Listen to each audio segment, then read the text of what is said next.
ఆంతర్లీనంగా ఆటా దళితులదే, పాటా దళితులదే, సంగీతము దళితులదే అని సిద్ధాంతకరిస్తున్నారు.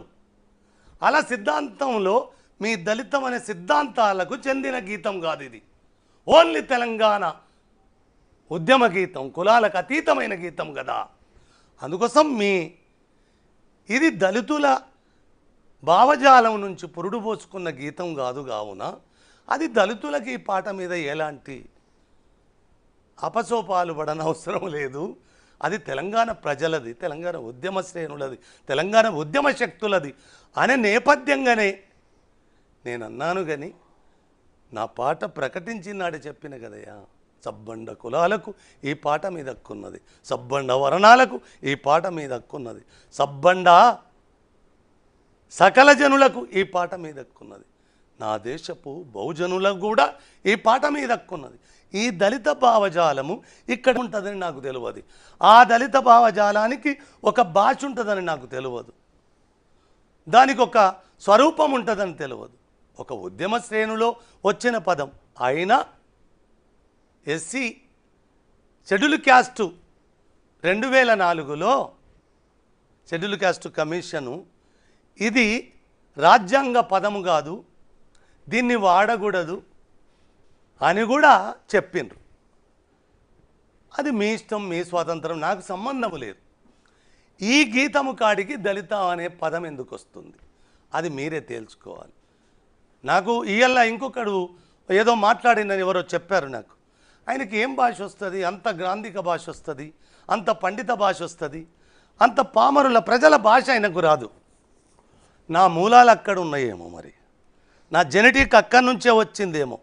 మరి మర్రి విత్తనానికి మర్రి వృక్షమే వస్తుంది తప్ప ఇంకో చెట్టు రాదు కదా.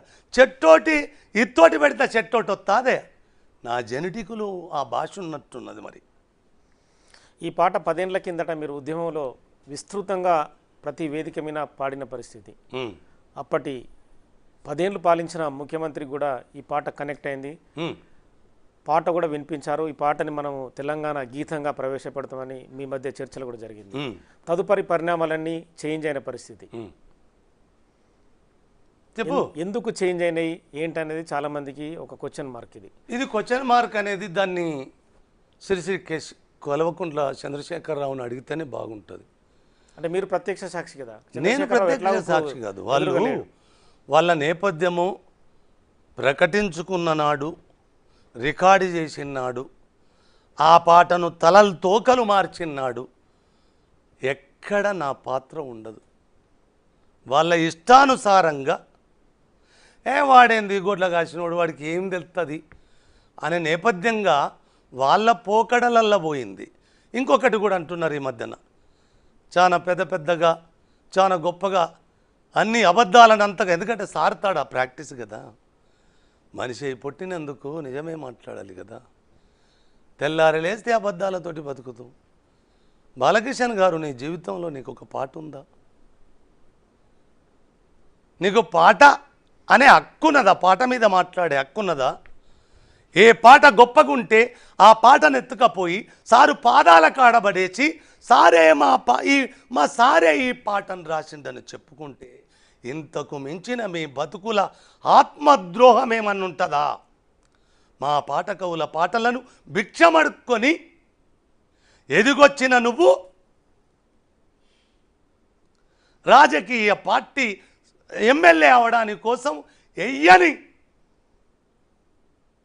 నేపథ్యం లేదు మీకు. మీ నీడన అందశ్రీ ఎదిగిండా?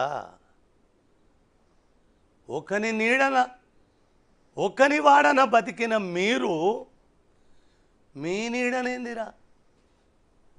చేతులు దాచి ఒడిబట్టి బుచ్చమడుక్కొని నా పాటలతోటి బతికిన మీరే మా వల్లనే అందశ్రీ బతికిండు. ఇంతకు మించిన ఆత్మద్రోహం ఏమన్నా ఉన్నదయా? ధూమ్ధాము నీదా? ధూమ్ధాము మీ సారుదా? ధూమ్ధామ్ అంటే సిద్దిపేటనా? అది ఉద్యమ నేపథ్యం కదా. కవులు కళాకారులు ప్రవేశపెట్టింది పాట కవులది కదా, గాయకులది కదా. నీది ఎట్లయితుంది ఆస్తి? బిడ్డ నీతా నుంచే మొదలైంది.